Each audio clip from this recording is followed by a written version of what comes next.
Hello, friends. I was asking the Lord if I should share something this morning, or rather, what I should share this morning. And this is what quickly came to my mind. I felt the Lord leading me to think about Sarah as she was hiding behind her tent and laughing as God promised that she would see a fulfillment of her promise the next year. She and Abraham had been waiting for decades to have a baby. Abraham himself has complained to God on multiple occasions. And now, when Abraham is around 99, God turns up at his home in the form of three men, like three men come in, and Abraham shows them hospitality. Sarah cooks for them, and finally they give this promise that by next year, this time, you will have a baby. Now, as a sidebar, I often wonder why God singles out people when there are 100 people around there who have the same need. Why do only some people receive a miracle?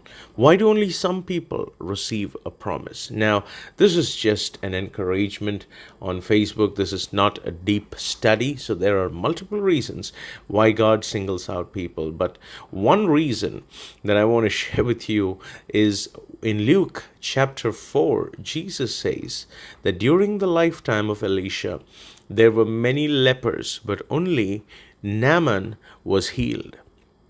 During the lifetime of Elijah, there were many widows in Israel, but only to the widow of Zarephath was Elijah sent. Now, why does God single people out? Jesus makes that statement in the context of the fact that he says no prophet is accepted among his own people. The acceptance, the hospitality, the culture of honor, at times it draws on the promise. Naaman and the widow of Zarephath both are symbolic of being an oasis of honor in a sea of criticism. Elijah was hated by people, Elijah was criticized by Ahab, but this woman was honoring the man of God. At times when we become this oasis of honor in a sea of critics, we live in an age where we don't honor people as we should. We live in an age when criticism is rampant, trolling is rampant, and God is looking for people like Sarah, like Naaman, like the widow of Zarephath, who maintain a culture of honor. They get singled out for a miracle. Now, here we see that Sarah laughed when she heard God promise this.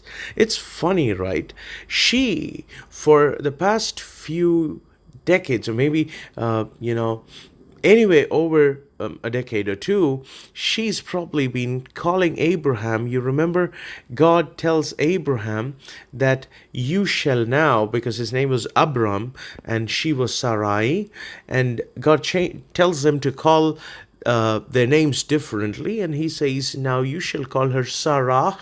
Sarai was princess, but Sarah has a motherly overtone to that name.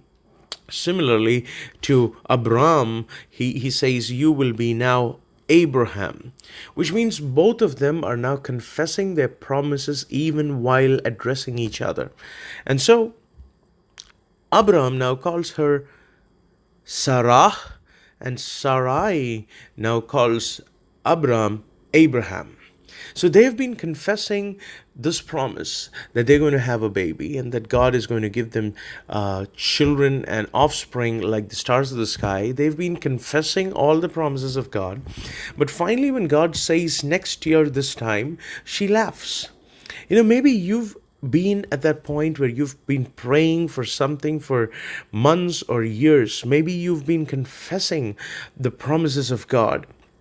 And yet somewhere you seem to have lost credibility in the fact that God will actually do it. You're still going through the motions, and God comes through, and Sarah laughs. Now, God doesn't judge her, because she's been confessing a promise, and finally, when God says that, she's actually laughing.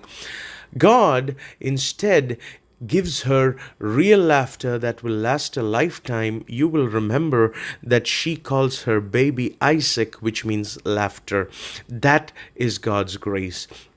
He's not judging you because you laughed at the promise. Instead, he adds to it with his goodness so that that laughter will last a lifetime. And the laughter she laughed will no longer be a laughter of unbelief, but a laughter of faith and thankfulness. Maybe today your promise seems laughable. Maybe today your promise seems unbelievable. Maybe your promise seems unprecedented.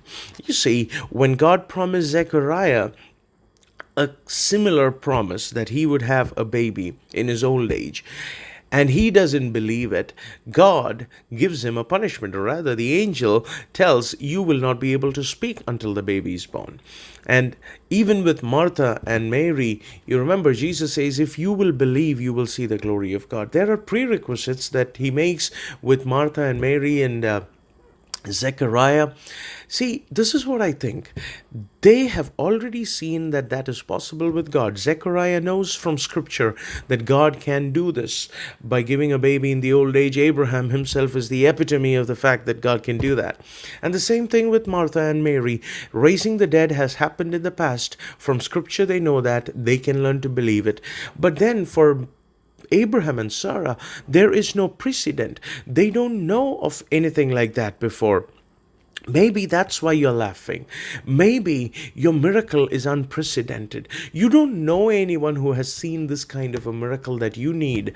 And so, though you've been praying for it, you don't seem to be able to believe that God will actually work in this manner.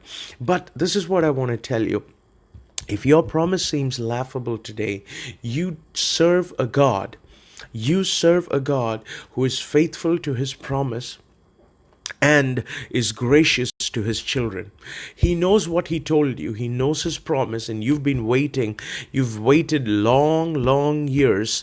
This is for someone who's waited a long while, and now, though you pray and you profess and you confess, you still are at a point where if God told you that that's coming tomorrow, you'll probably laugh.